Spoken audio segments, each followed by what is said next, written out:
So what we're doing is we're just doing a little warm-up review of some certification practice questions. Hopefully this is being recorded. How much of this have I done with you already? I think we did it once or something like this.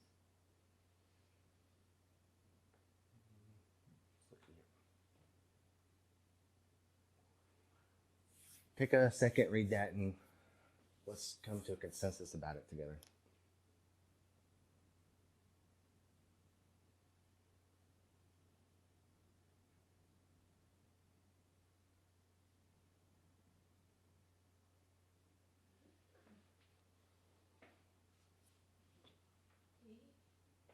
D?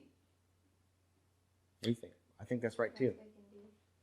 Is it true, like some people actually take the fingertips off their gloves and do it? Because whenever I was doing it at home, my aunt said, like almost every time she goes and gets her blood drawn, they always cut the fingertip off the glove.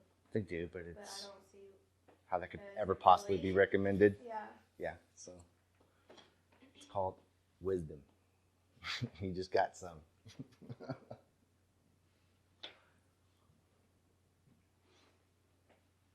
A pediatrician has ordered a lead screening on a toddler. Which of the following is the most appropriate site for a capillary blood collection stick? A. Did you read all the other answers? Yeah. Okay. But I thought you were supposed to do fingers on babies only 2. I had to. There's something about 2 years and up, I remember, on toddlers doing one of the fingers. Because I know it happened to my son too, and I related that story. Finger? Yeah, I can't imagine it being that one or the thumb, because they're... Woo. That's good skills building there. Which of the following when performing a capillary stick on the infant or an infant, the phlebotomist should use? Now, this is infant, the other one was toddler.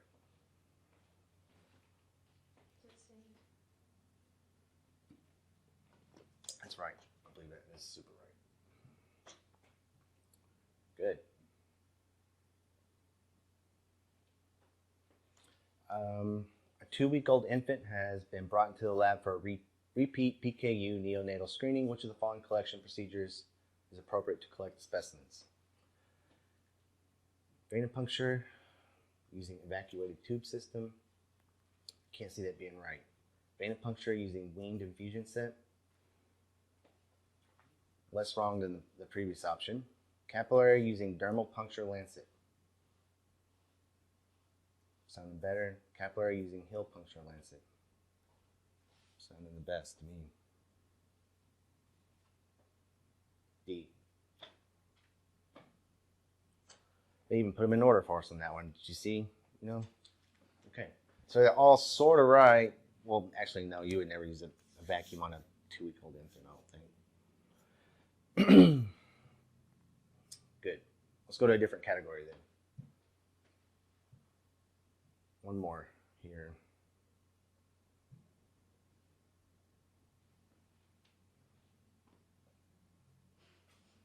What is this acronym for?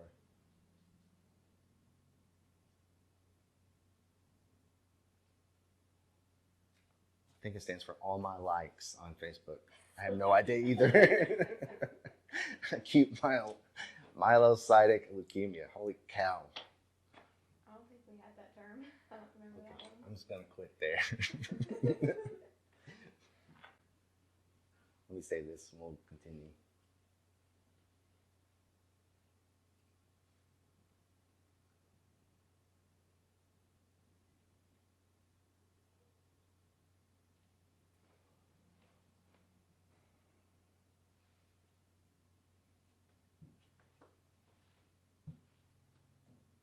Okay, so we stopped at, if I'm not mistaken,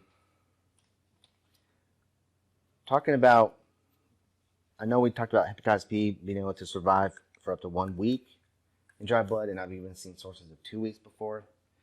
And then I was stressing the importance of having to clean out your equipment regularly, but we didn't talk about what we clean with. And that's the next thing here. So Looking on page 42, you see the blue HIV letters. About the next sentence down, it says HPV is very infectious. There are about 1 million particles per milliliter. And then you got to clean all your laboratory equipment. Always use PPE when handling samples.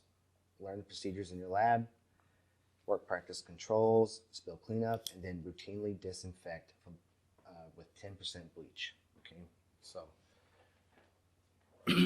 that's the part I was getting to. Routine disinfect equipment. And that's with 10%.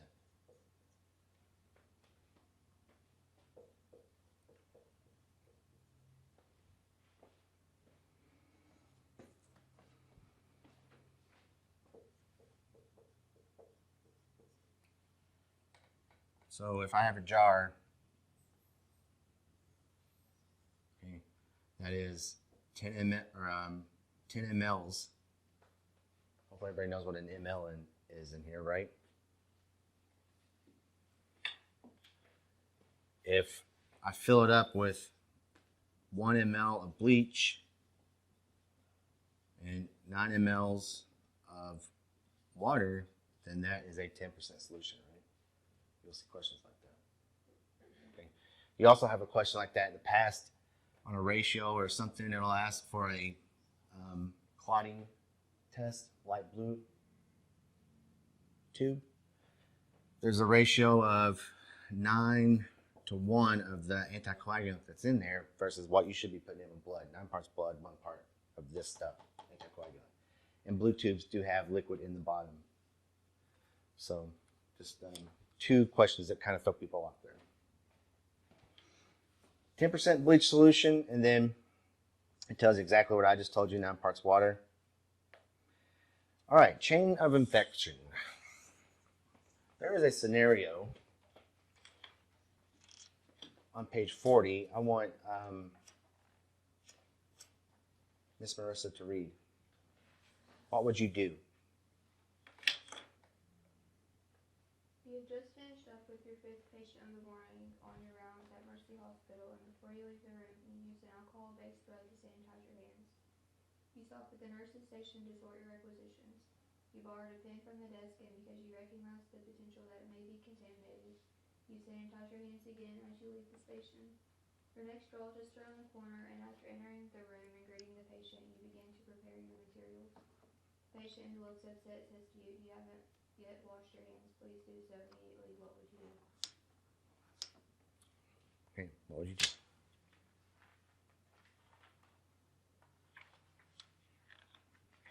I would say, you know what? Thanks for reminding me. And I would roll my eyes inside my head. No, I'm just joking. You always want to do that. Just one, no matter what, even if you just washed your hands before you walked out of the previous room. It's part of customer service, and it's part of just starting, keeping a trend in healthcare employees, and I guess being transparent. So the chain of infection requires a continuous link through 3 primary elements: the reservoir, the mode of transmission, and the host. There can be other links in this chain that include methods of escape.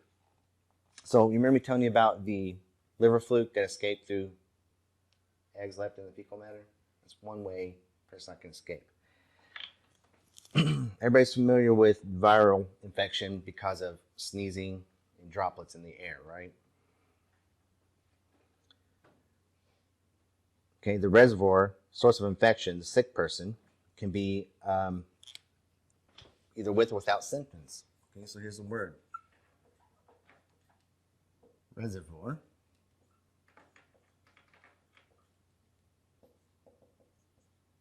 It's the sick person.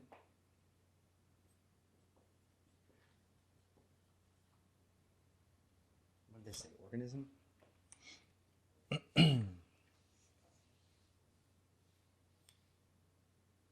Source of infection.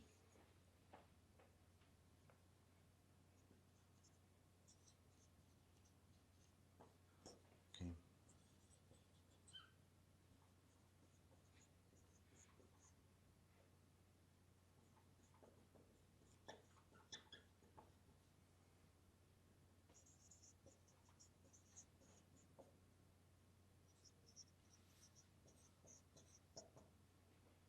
You get the idea? People can be walking around sick but not showing any signs or symptoms, basically. This goes for organisms in general. You know, you could have frogs with viruses that don't look sick, but they're passing along or whatever. But we're talking about context of healthcare settings. Okay, the source may also be a contaminated object. So if this reservoir is a person or an organism, then a fomite is just something that is not a person or an organism. In other words, it's not life. Okay? Fomite is an object contaminated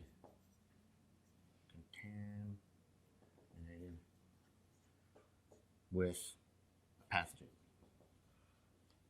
I'm sorry, I know this is cool in my book, but it might be tedious for you. Get that.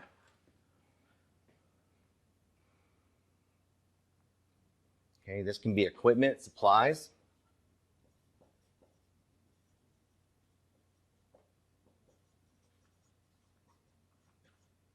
So your lab supply tackle box, IV pumps, bed rails, countertops.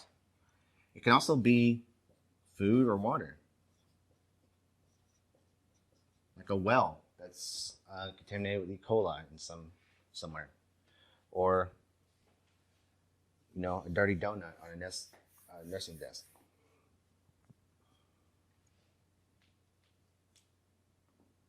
Any questions about those two things? Can you distinguish between the two?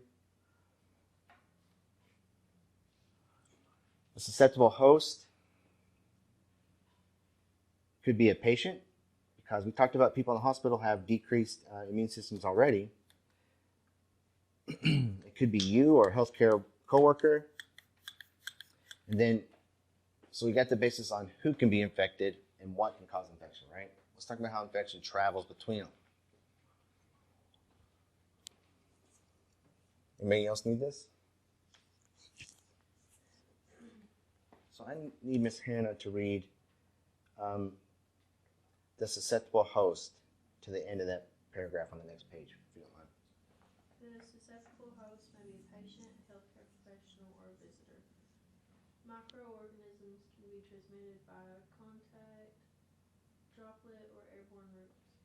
The mode of transmission of infectious agents can be as obvious as a puncture with a contaminated needle or as inconspicuous as exposure to airborne droplets from a person with tuberculosis.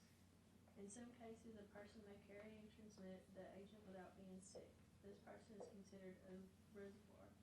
Breaking the chain of infection requires understanding the continuous links in the chain and applying appropriate interventions to interrupt the link. Thank you. So here's the ways that can be transmitted. Means of transmission, page 43. Contact, both direct and indirect. What does that mean? It means direct contact involves the transfer of organisms, microorganisms, from an infected or colonized person directly to a host by physical contact. Okay? That means they, like a handshake between two people. They're physically touching hands, and an organism was exchanged that way. Indirect is me handing you a TV remote with pathogens on it that I put there. Hope you all getting grossed out.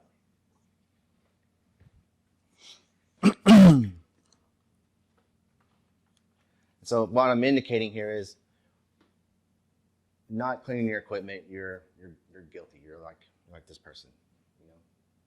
Wash your hands. Clean yourself.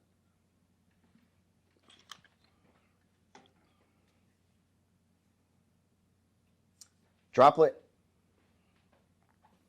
Probably won't have enough room for all these. Droplet can be caused by either you sneezing or, I guess, some containers of fluids in them.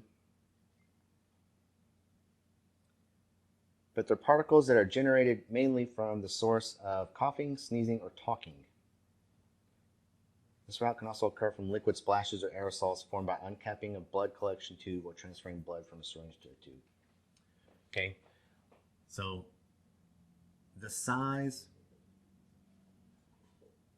of the contaminated fluid or thing that's going to cause infection with the vehicle is greater than 5 micrometers. Everybody follow me so far?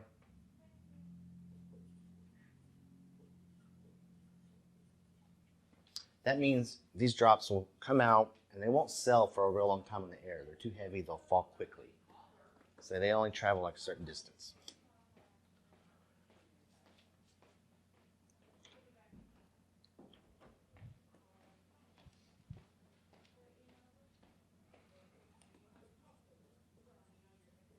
Caused by coughing, sneezing, talking, opening containers like vacuum tubes. I can't remember if it's 2U's or 1M.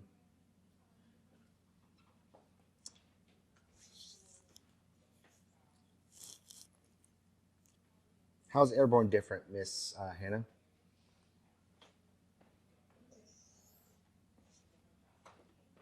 it be like droplet, but it's a lot smaller? Mm-hmm.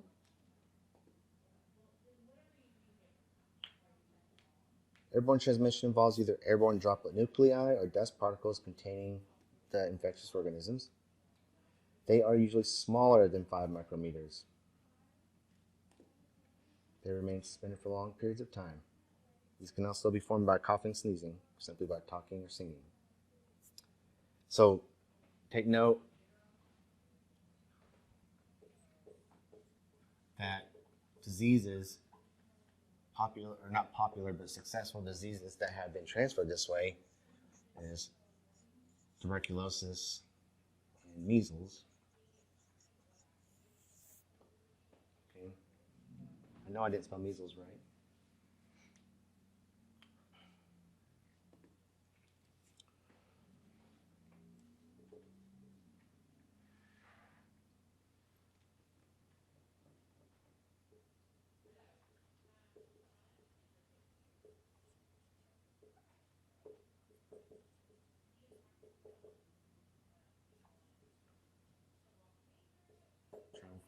There we go. So it's going to ask you, like, if a patient has active TB infection that you are aware of, and they're isolated, what kind of PPE do you need to put on to go into that patient's room to draw blood? Okay, well, if I'm dealing with this, what do you think I'm going to need? Think of all your mucous membranes and places a pathogen can land. Well, don't you have to wear a gown or a face covering? Yeah, okay, so at least gown, face covering. What else? I want to go the full gamut here. Clothes.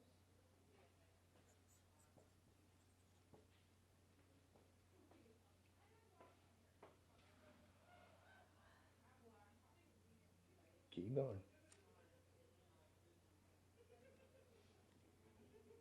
How about high efficiency particulate air filter?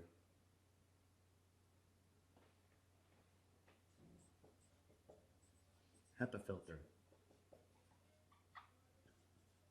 on a breathing apparatus for you. Is that those like space helmet looking thing? Yes, picture it right there.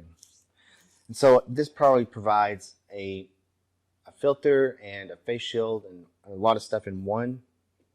Still breathing room air and everything, but it's just being filtered below 5 micrometers. That is tiny, y'all.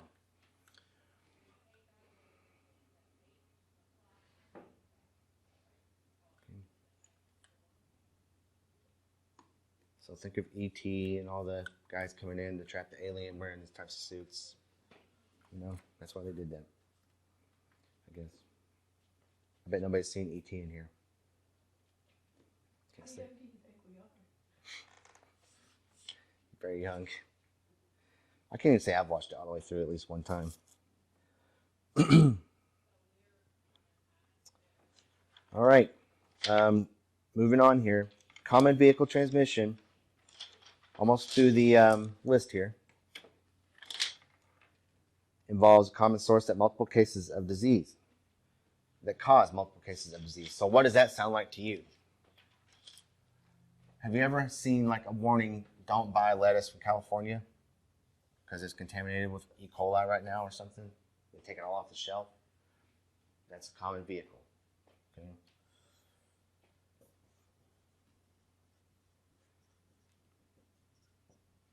Could also be a water source like a well in the village.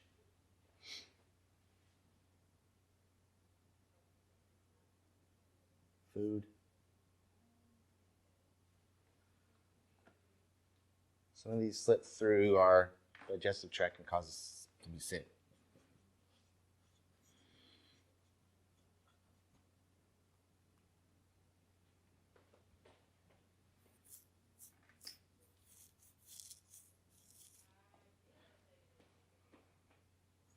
Dirty medical devices.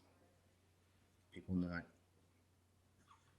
You've heard horror stories on the news how like one place will never be completely sterilizing their stuff. It's been a while since that's come out. But... All right, and the last one is vectors. I'm going to erase this because there's not much left for vectors. For you all, I'll give you plenty of time to catch up there if you're not yet.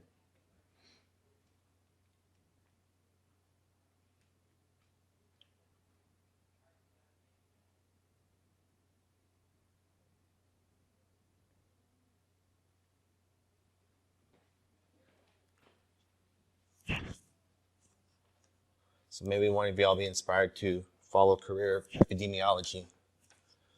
And you already know how to draw blood to study your subjects.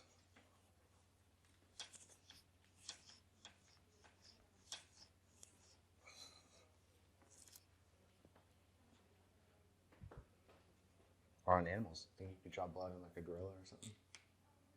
I'm not trying to work with those people. Probably not smell the greatest. Maybe on my Caitlin.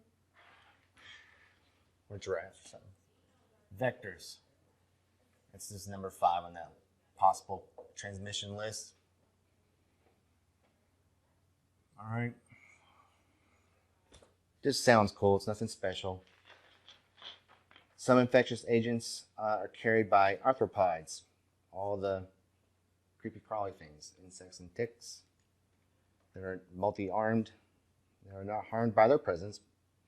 Okay, the tick isn't sick, but they can carry it to people and make them sick, like mosquitoes carrying yellow fever and malaria, ticks carrying Rocky Mountain spotted fever. Okay.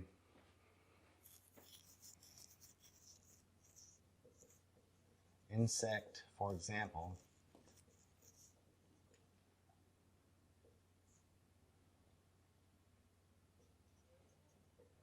carries malaria, but is not sick.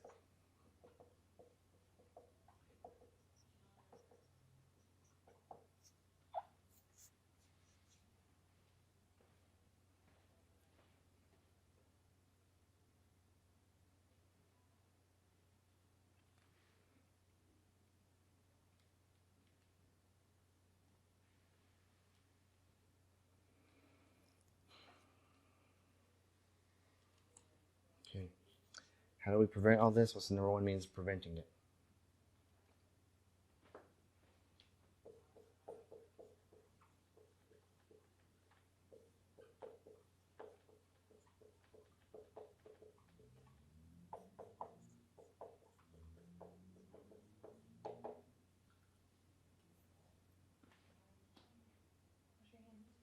Hand washing.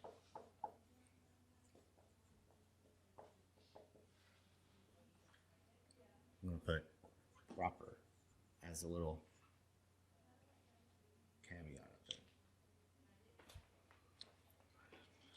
And then we will stop there, demonstrate how to wash hands.